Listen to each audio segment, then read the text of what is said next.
할렐루야. 아유, 오늘 이제 추석 연휴가 시작되는데 우리 친구들 얼굴 못 보면 어떡하나 했는데 그래도 이렇게 와준 친구들 감사하고 얼굴 봐서 너무 좋습니다. 연휴 또 즐겁게 보내시고 오늘 못 온 친구들도 또 아쉽지만 우리 한 번씩 시간 되시면 안부를 이렇게 전해주시면 좋겠어요. 우리 추석인데 그동안 못 본 지인들이나 그동안 마음 잘 못 써줬던 분들에게 한 번씩 안부해주는 것도 좋을 것 같아요. 알겠죠? 예. 여러분 인생 아직 오래 많이는 안 살았지만 이런 말들이 있어요. 인생은 고해다. 고난의 바다. 고해다. 고난의 연속이다. 인생은. 이런 말들을 많이 하죠. 성도들에게 특히 그런 것 같아요. 이 세상은 성도들에게는 고난의 연속이고 고난은 성도들의 필수 요소다. 이런 말도 해요. 세상을 살아갈 때 고난을 받을 수밖에 없다. 우리 기독교인들은. 그러나 장차 올 하늘나라에서는 더 이상 고통도 눈물도 애통하는 것도 없다고 말해요. 그래서 그것이 성도들의 소망이다. 그것을 위로 삼아라. 서로 이렇게 말을 하죠. 계시록 21장 3절 제가 읽어드릴게요. 내가 들으니 보좌에서 큰 음성이 나서 이르되 보라 하나님의 장막이 사람들과 함께 있음에 하나님이 그들과 함께 계시리니 그들은 하나님의 백성이 되고 하나님은 친히 그들과 함께 계셔서 모든 눈물을 그 눈에서 닦아주시니 다시는 사망이 없고 애통하는 것이나 곡하는 것이나 아픈 것이 다시 있지 아니하리니 이래요.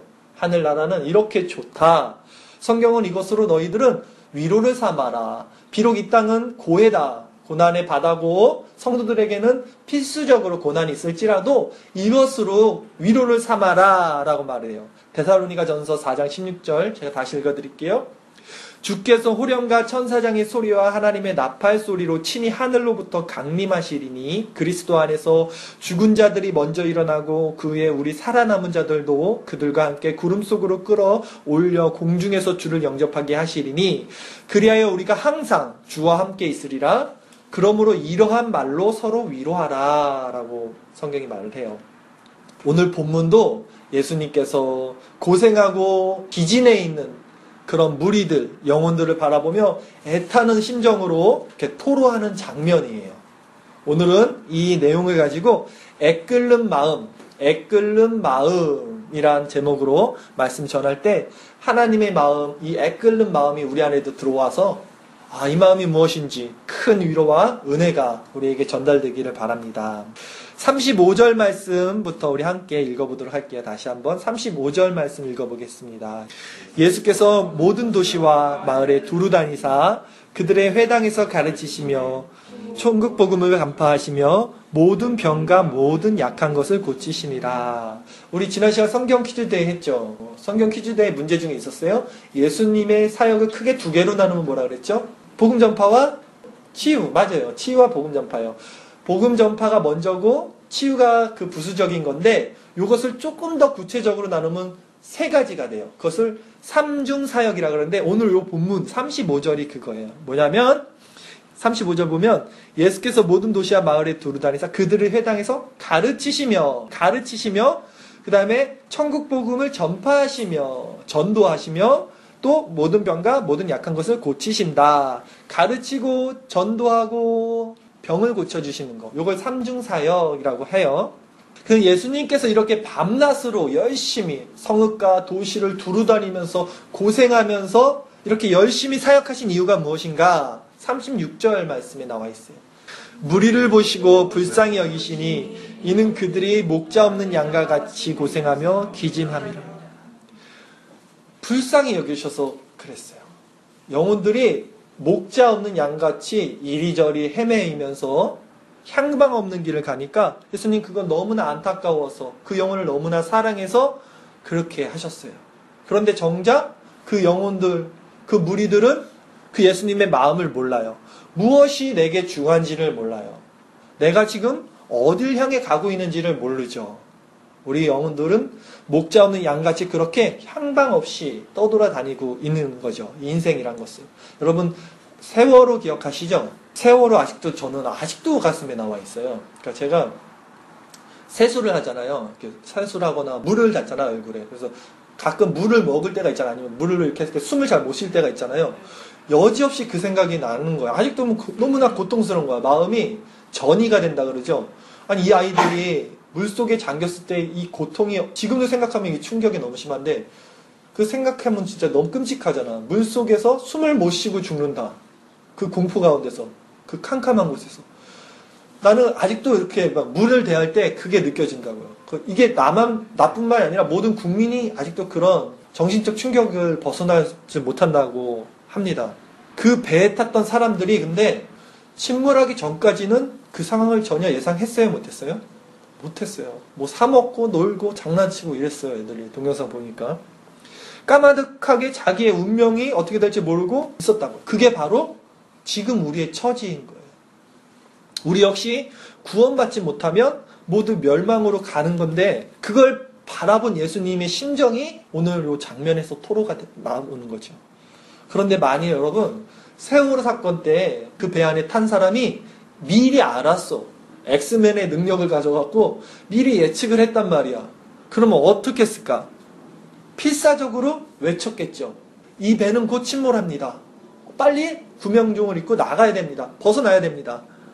오늘 본문의 예수님이 그 심정인 거예요. 그래서 밤낮으로 그렇게 사역을 하신 거죠. 36절 말씀 한번 다시 봅시다. 무리를 보시고 불쌍히 여기까지만. 무리를 보시고 불쌍히 여기신다는 말이 개역 개정을 읽고 있어요. 우리는 지금. 근데 개역 한글 성경에는 뭐라고 써있냐면 이 구절이 민망히 여기셨다고 그랬어요. 그렇게 표현이 돼 있어요. 무리를 보시고 민망히 여기셨다.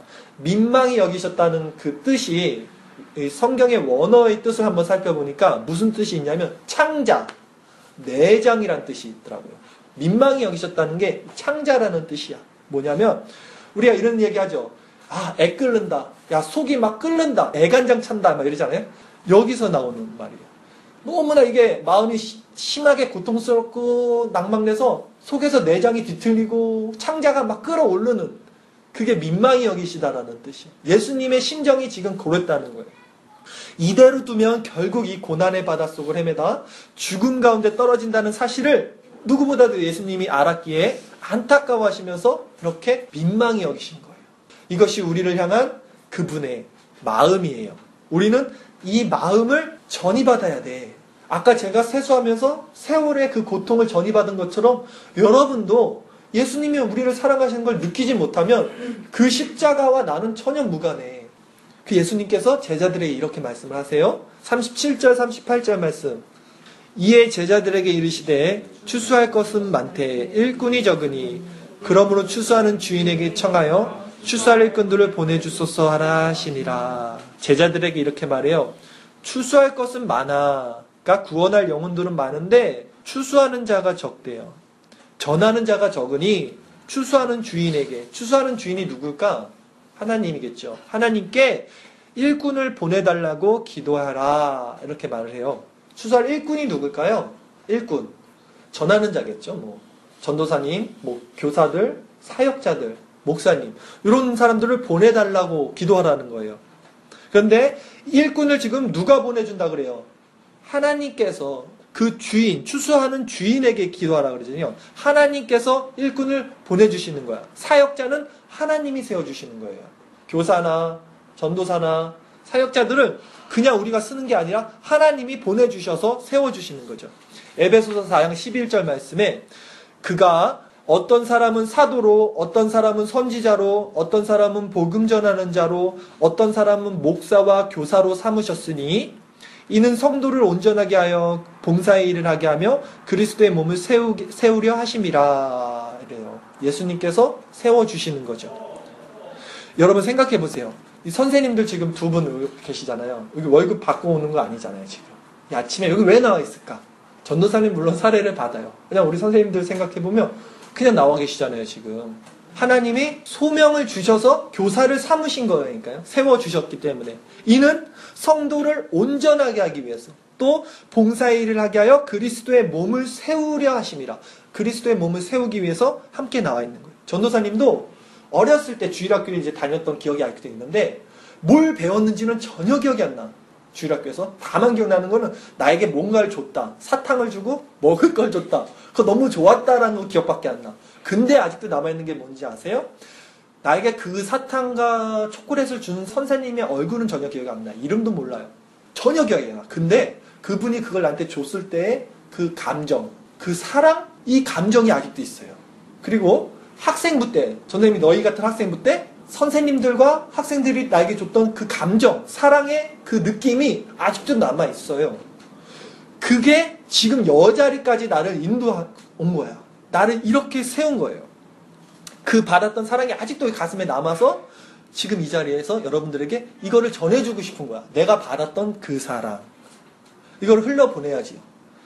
그러니까 여러분도 지금 우리 선생님들이나 전도사님이 말씀 가르쳐주고 여러분 섬기는 것을 못 느낄 수 있어요. 그 당시 때 저도 못 느꼈죠. 다만 여러분이 장성해서 그때 그 전선생님 얼굴도 잘 기억 안 나지만 그 선생님 말씀 중에 그 선생님이 그 모습 중에 하나님의 그 사랑을 간직하게 된다면 꼭 흘러보내주세요. 그 다음 세대들에게. 여러분도 우리를 기억하라는 말이 아니라 우리에게 지금 잘해달라는 말이 아니라 그 다음 여러분들이 장성하고 그 다음 세대들이 있을 거 아니에요. 그 사람들에게 그리스도의 사랑을 알려줘야 돼요. 왜? 2000년 동안 기독교는 그렇게 흘러왔거든. 우리 기독교가 그렇게 핍박을 받고 이 땅에서 그래도 존속하고 생존하고 여기까지 흘러나온 이유가 그 사랑 때문에 그래요.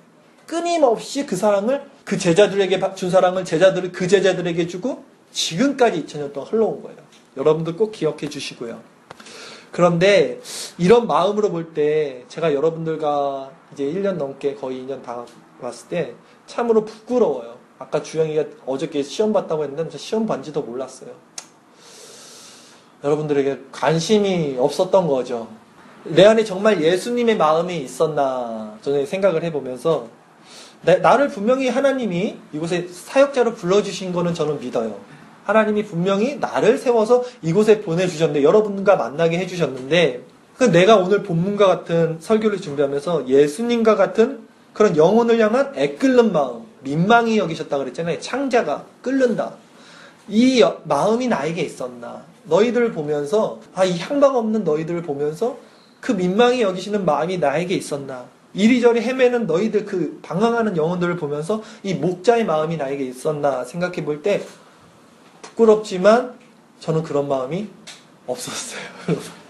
죄송해요. 정말로 진짜 죄송해요. 그런 마음이 없었습니다. 어떤 모임이든 리더는 굉장히 중요해. 한 사람의 리더가 좋은 목자가 세워지면 그 무리든 그룹은 굉장히 좋은 방향으로 흘러가요. 그걸 내가 알기 때문에 전도사님이 이렇게 부족한 자임을 여러분들에게 인정할 수밖에 없습니다. 그러나 여러분 제가 이렇게 말하는 것은 이거 하나만 기억해달라는 의미야. 뭐냐면 전도사가 사랑이 없다고 하나님께서 사랑이 없으신 분은 아니라는 거예요. 여러분. 저 전도사님을 보고 판단치 말아주세요. 하나님까지. 하나님의 사랑은 정말로 크시고 또 그 사랑을 전하는 추수할 일꾼을 보내달라고 하잖아. 기도하라 그러잖아. 그런 분들은 분명히 있다는 거죠. 또한 그리스도의 사랑이 전도사님과 여러분을 결국은 그 완전한 사랑까지 이끌어 가실 것을 믿어요. 지금은 연약하지만 우리가 그런 사랑의 완성체로 자라날 것을 믿어 의심치 않아요. 저와 선생님들은 이런 일들을 위해서 그런 일꾼을 보내달라고 우리에게 기도를 해야 해요. 왜냐하면 오늘 예수님이 제자들에게 이 말을 한 거거든요. 제자들에게 일꾼이 부족해. 일꾼을 보내달라고 기도해라. 당부를 했잖아요. 저는 요즘에 학교를 다녀요. 신대원을 해서 수업을 듣습니다. 여러분과 마찬가지 이렇게 여러 교수님들을 만나요. 그런데 어떤 교수님 수업을 딱 들으면 머릿속에 지식이 남아요. 근데 어떤 교수님 수업을 딱 듣고 마치면 마음속에 사랑이 남아요. 이 사랑이 꽤 오래 가더라고요. 하나님의 사랑만이 영혼들을 세울 수 있어요, 여러분. 선생님 많은 걸 깨닫고 또 이 시간 여러분들에게 선생님이 부족한 것을 인정을 했습니다. 결론적으로 우리가 들어갈 텐데 오늘 본문을 통해서 우리가 무엇을 알아야 되냐면 결국은 예수님의 애끓는 마음, 창자가 막 끓는 거야. 왜 끓어 이게? 영혼들을 바라보니까 향방 없이 가는 영혼들. 저대로 가면 침몰하는데 우리를 향한 이 예수님의 사랑, 이 예수님의 이 마음을 알 때 비로소 여러분들 그 마음이 전이가 돼서 우리가 사랑할 수 있게 되는 거예요. 정말로 교회가 되는 거예요. 그리고 나아가서 여러분도 하나님의 증인이 되어지는 거죠. 이 마음이 전이가 되지 않으면 이 그리스도의 마음이 우리 안에 들어오지 않으면 절대 여러분 변화될 수 없고 사랑할 수 없고 나가서는 누군가에게 복음을 전할 수도 없죠. 내가 그 사랑을 받지 못했는데 어디 가서 누구에게 그 사랑을 전하겠어요. 지식적으로 배운 거로 전하면 학교에서 배운 것처럼 지식은 남겠죠. 하지만 그 영혼에게 사랑을 남겨주지 못할 겁니다. 오늘은 예수님의 이 애끓는 마음이란 제목으로 예수님의 마음을 알자라고 설교를 했는데 저 역시 부족하기 때문에 여러분들에게 잘 전이가 되지 않았을 것 같아요. 여러분 표정을 보니까 전이가 안 됐어요. 죄송해요, 정말로. 그러나 아까도 얘기했듯이 전도사님이 부족하다고 하나님이 부족하신 분은 아니니까 그 하나님에 대한 사랑을 여러분 말씀을 통해서 배우세요. 마지막으로 제가 이 말씀 구절을 읽어드릴 테니까 잘 들어보시고 우리를 향한 예수님의 마음이 어떤 건지를 전이가 됐으면 좋겠어요. 내 말이 아니라 예수님의 말씀이라고 생각하시고 잘 들어보세요. 로마서 8장 31절부터 제가 조금 깁니다. 잘 들어보세요.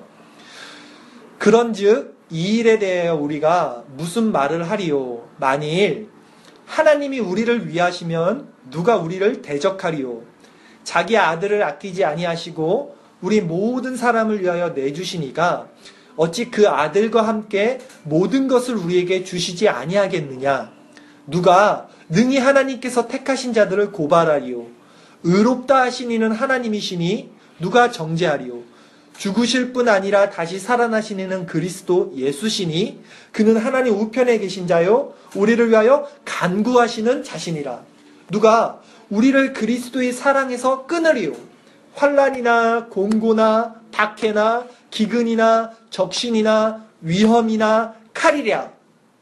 기록된 바 우리가 종일 주를 위하여 죽임을 당하게 되며 도살당할 양같이 여김을 받았나이다 함과 같으니라. 그러나 이 모든 일에 우리를 사랑하시는 이로 말미암아 우리가 넉넉히 이기느니라. 내가 확신하노니 사망이나 생명이나 천사들이나 권세자들이나 현재일이나 장래일이나 능력이나 높음이나 기쁨이나 다른 어떤 피조물이라도 우리를 우리 주 그리스도 예수 안에 있는 하나님의 사랑에서 끊을 수 없으리라. 여러분 이거 붙잡으세요. 하나님 우리 이렇게 사랑하신다는 것을 꼭 붙잡아야 돼요. 말씀을 통해서. 이 시간 우리 이것을 생각하면서 하나님 내가 그 예수님의 마음, 애끓는 마음, 그 마음 뭔지 알게 해달라고.